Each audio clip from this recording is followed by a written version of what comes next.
Hi everybody, I'm Kayla Lappin. I'm the Communication and Events Coordinator for CFWEP, and I'm super excited to be out here today at Silverbow Creek. So in the Clark Fork watershed, we live in an area that was historically damaged severely by mining. It was in a state where human health and the environment were not protected.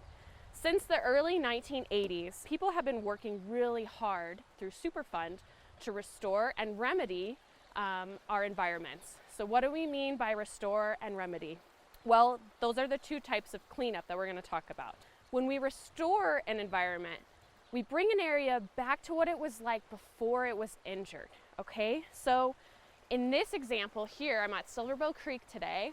Woohoo, my favorite creek. We removed all of the waste out of this area and we put Silverbow Creek into a 42-inch pipe. And so everything was in that pipe. We had fish in there, the water in there, macroinvertebrates in there, and people came in and they dug all of the waste out of the area. This is really expensive to do at first, but our hope is that long term and over time, we won't need to come back to this environment because it should function on its own after we repair it. So this is an example of an area where we've done that. Behind me, you can see we have some kind of fencing in line along the stream, and that's just to make sure that some of these willows and aspens and other species can get to maturity along the stream bank. So the hope with restoration is that the stream and the riparian habitat along the stream will return to their natural state and will be able to function on their own without any human intervention. They'll go back to what it was like before we came in and damaged the area. So now I'm going to talk to you about remediation. Remediation is something that we do when the waste is too big or too much to be removed. Okay, so here we're at Foreman's Park, or the Mountain Con as some of the locals call it. And remediation is different from restoration because we're leaving the waste in place. We're not removing it out and taking it somewhere else, and we're not restoring the environment back to its original state. Now we're going to get it to a place where it's protective of human health and the environment, okay?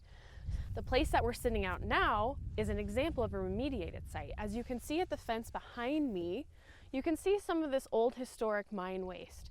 And what this mine waste is doing is all of this, any water that flows over this mine waste is going to be headed towards the Berkeley pit.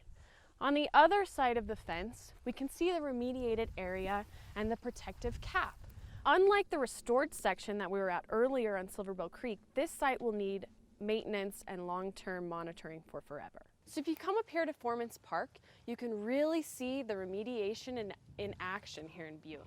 Behind me, any of the hills covered with green are remediated sites and were likely old mine waste dumps. And now they've been sloped appropriately, they've been capped with that protective layer of rock, and they've been vegetated appropriately as well to control for stormwater and make sure that the mine waste doesn't come down the hill. So all of the greenery behind me is an example of remediation. So here in Butte, people live in and around the remediation efforts going on. As you can see behind me, all of the green grass is right up next to where people live. And likely they lived right where they worked back in the day, right? There was a mine site back there. So now to keep people safe and to keep the environment safe, we've now covered all of the mine waste up with a protective cap. And that's just one of the unique things about the remediation efforts here in Butte. Part of the lawsuit was that community resources had to be restored. And so since we couldn't restore them, the lawsuit included dollars set aside to put in these beautiful trail systems along the remediated areas. And a lot of people are walking down the Greenway Trail and you might not know, hey, this is actually a remediated site and it's been provided to you through all of the Superfund dollars that have come through in our community. Thank you for coming out here with me today at Silverbow Creek, and I hope you'll come check out this area on your own because it's right next to Fairmount Hot Springs. You can hop on down and take a look at the work being done and check it out for yourself.